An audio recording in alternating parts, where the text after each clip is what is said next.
जी हाँ, नमस्कार। फिर से स्वागत है आपका हमारे यूट्यूब चैनल पर। आज का जो महत्वपूर्ण टॉपिक होने वाला है शिक्षा मनोविज्ञान में थॉर्नडाइक का सिद्धांत आज हम पढ़ाएंगे। थॉर्नडाइक के सिद्धांत को जानने का प्रयास करते हैं, जिन्होंने प्रयास एवं त्रुटि का जो मुख्य सिद्धांत दिया उसके बारे में जानेंगे। और साथ ही साथ उन्होंने संबंधवाद का सिद्धांत, प्रयास एवं भूल का सिद्धांत, प्रयास एवं त्रुटि का सिद्धांत, उद्दीपक अनुक्रिया का सिद्धांत, जिसे वो SRR थ्योरी भी कहते हैं, संयोजनवाद सिद्धांत, इनके अनेक नाम हैं। जो थॉर्नडाइक एक अमेरिकन मूल के मनोचिकित्सक, जिन्होंने सबसे पहले अपने प्रयोगों के आधार पर सीखने के नियमों का प्रतिपादन किया।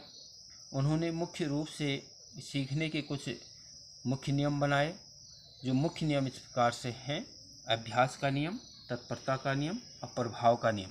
उन्होंने सबसे पहले सीखने के लिए अभ्यास, प्रैक्टिस को सबसे पहले माना कि बच्चे को बार बार प्रयास करना चाहिए, जिससे वो अपने ज्ञान को स्थायी कर सके।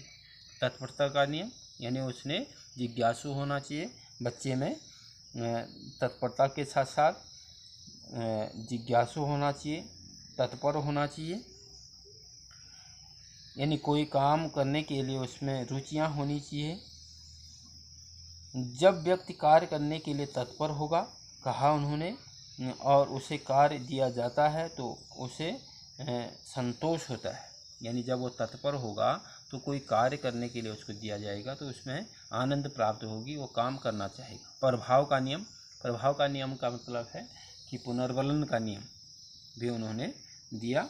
इस प्रकार से जो उन्होंने गौण नियम इस प्रकार से हैं: बहु प्रतिक्रिया नियम, मनोवृत्ति के माध्यम से सीखता है, आंशिक क्रिया, आत्मीकरण और सहचर्य का नियम। अगर क्वेश्चन आता है कि अभ्यास, तत्परता और प्रभाव के नियम किसने दिए, तो आंसर हो जाएगा थॉर्नडाइक। इसी प्रकार से सहचर्य का नियम, आत्मीकरण, आंशिक क्रिया और मनोवृत्ति, बहु प्रतिक्रिया का नियम किसने दिया, तो आंसर हो जाएगा हमारा थॉर्नडाइक। और महत्वपूर्ण क्वेश्चन ये हो जाता है कि थॉर्नडाइक ने प्रयोग किस पर किया। उन्होंने प्रयोग किया भूखी बिल्ली पर, और जो उद्दीपक का कार्य, जो उसका लक्ष्य था वो मछली को प्राप्त करना था, मृत मछली को प्राप्त करना, जिससे उसकी भूख कम हो सके। उन्होंने ये नियम दिए जो इस प्रकार से हमें ये बताते हैं कि सीखने के जो मुख्य नियम इस प्रकार से हैं। तो अभ्यास का नियम के साथ साथ उन्होंने बाद में इसको उपयोग और अनुपयोग का नियम, अभ्यास के नियम को उन्होंने उपयोग और अनुपयोग का नियम भी कहा। जब उन्होंने अभ्यास के साथ साथ अभ्यास के अलावा सीखने के लिए अंडरस्टैंडिंग और सूझ, इंसाइट की भी आवश्यकता समझी। सीखना केवल अभ्यास अथवा आवृत्ति यानी दोहराना मात्र पर निर्भर नहीं होता। यदि ऐसा होता तो बिल्ली प्रयत्न एवं भूल की बार बार आवृत्ति के कारण सही और गलत दोनों अनुक्रियाओं के बाद याद रखती। लेकिन वास्तविक यह है कि बिल्ली सही अनुक्रिया को ही याद रखती है। बहुत आलोचना होने के बाद जब थॉर्नडाइक ने कहा कि एक बिल्ली वो सही अनुक्रियाओं को बार बार दोहराती है, तो कुछ आलोचकों ने आलोचना की कि बिल्ली सही अनुक्रिया को ही बार बार क्यों दोहरा रही है, जो उसने जो गलती की, जो भूल की, उस अनुक्रियाओं को भी वो बार बार दोहराती होगी। तो उन्होंने अभ्यास के इस जो अभ्यास के नियम को उन्होंने संशोधित करके उन्होंने बताया कि नियंत्रित अभ्यास का नियम, law of the control practice. इस प्रकार सीखने की प्रक्रिया में अभ्यास या आवृत्ति के साथ साथ अर्थ को समझने और तर्क करने, विचारों में सामंजस्य एवं संकेतों का अनुकरण आदि कई क्रियाएं सम्मिलित की। बाद में उन्होंने ये समझा कि अंडरस्टैंडिंग सीखना, समझना, और सूझ के नियम, सूझ को भी महत्व दिया। पहले उन्होंने बताया कि अभ्यास करने से ही बिल्ली उस अनुक्रिया को बार बार दोहराती है और अंततः वो सफल होती है, ये बताया था। इस प्रकार से जो थॉर्नडाइक ने के प्रयोग को देखते हैं कि इस प्रकार से उन्होंने एक भूखी बिल्ली पर प्रयोग किया और उद्दीपक अनुक्रिया का सिद्धांत किस प्रकार से उन्होंने ये बताया कि एक बार भूखी बिल्ली पिंजड़े में अनेक क्रियाएं करती है। एक बिल्ली को एक पिंजड़े में डाल दिया और बाहर एक सूखी मछली को, यानी मृत मछली को बाहर दरवाजे से बाहर किसी उस पर टांग दिया गया। बिल्ली कमरे में उछल कूद करती है। उछल कूद करते हुए उसका पाँव एक उसके लीवर यानी खुलने वाले रास्ते के उस पर पड़ता है। बिल्ली को अनुक्रिया करते हुए, बार बार क्रियाएं करते हुए जब पाँव उसका लीवर में पड़ता तो दरवाज़ा खुलता है। तो बहुत प्रयास करने के बाद बिल्ली दरवाजे को खोल पाती है, अचानक खोल पाती है। लेकिन जब बिल्ली को दूसरी बार वही अनुक्रियाएँ करने के लिए दी गई, वही पिंजड़े में डाला गया, बाहर मृत मछली रखी गई, तो वह उससे कम समय लेती है। तीसरी बार करने पर वो उससे भी कम समय लेती है। अंततः वह सीधे लीवर पे पाँव रखते हुए बाहर निकल आती है।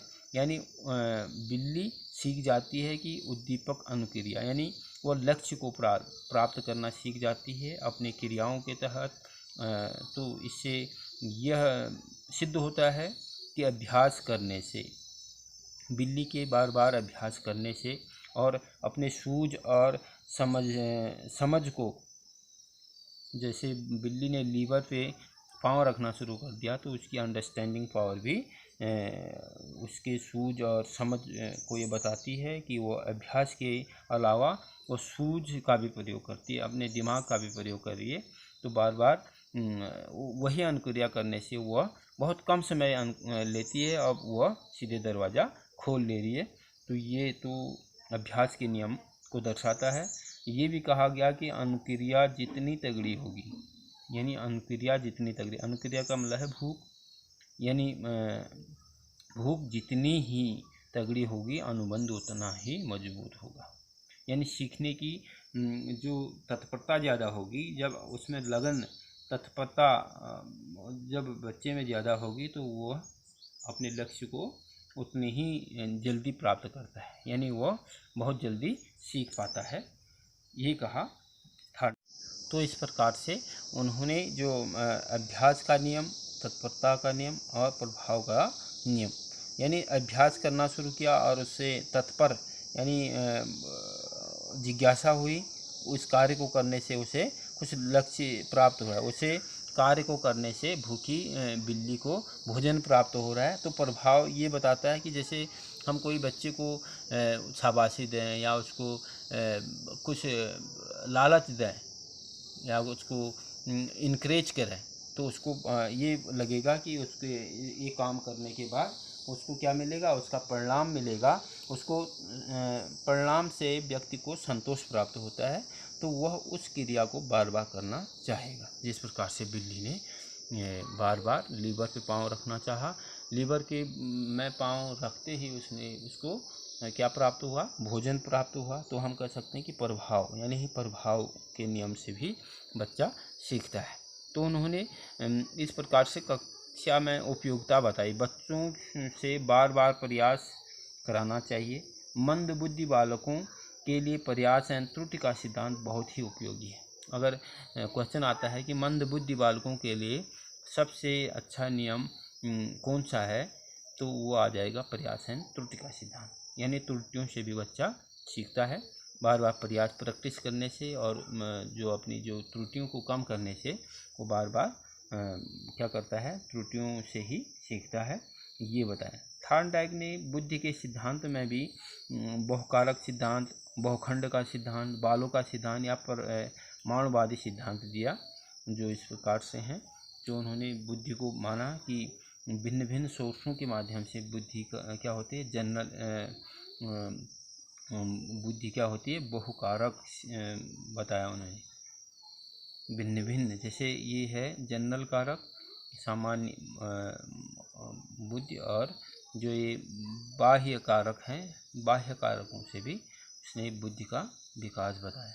जितने बाह्य कारक ज़्यादा होंगे उतना ही उस बुद्धि का विकास होगा। बहुकारक सिद्धांत कैसे, बहुखंडी सिद्धांत, बालों का सिद्धांत या प्रमाणवादी सिद्धांत। इस प्रकार से जनरल इंटेलिजेंस, हम सामान्य बुद्धि को कैसे हम बहुकारक सिद्धांत के माध्यम से बुद्धि का विकास हो सकता है। एक बच्चे का सर्वांगीण विकास में थॉर्नडाइक ने अपने प्रयोगों के माध्यम से बच्चों को सीखने की प्रक्रिया बताई। जो गौण नियम है उन्होंने शहचर्य का नियम बताया। जैसे शहचर्य का नियम, थॉर्नडाइक ने बिल्ली के सामने क्या रख दी,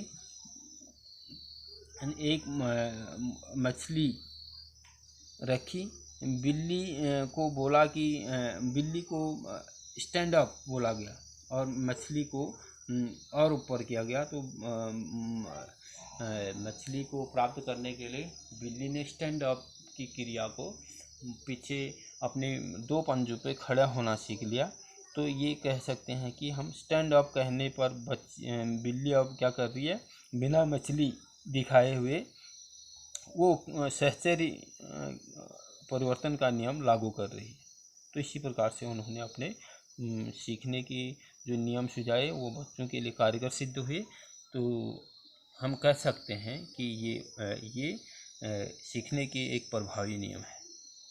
अगर आप हमारे चैनल पे नए हों तो हमारे चैनल को ज़रूर लाइक करें, सब्सक्राइब करें और शेयर ज़रूर करें। और हमारे जो कमेंट बॉक्स है उस पर अपनी राय देना बिल्कुल भी ना भूलें। Thank you.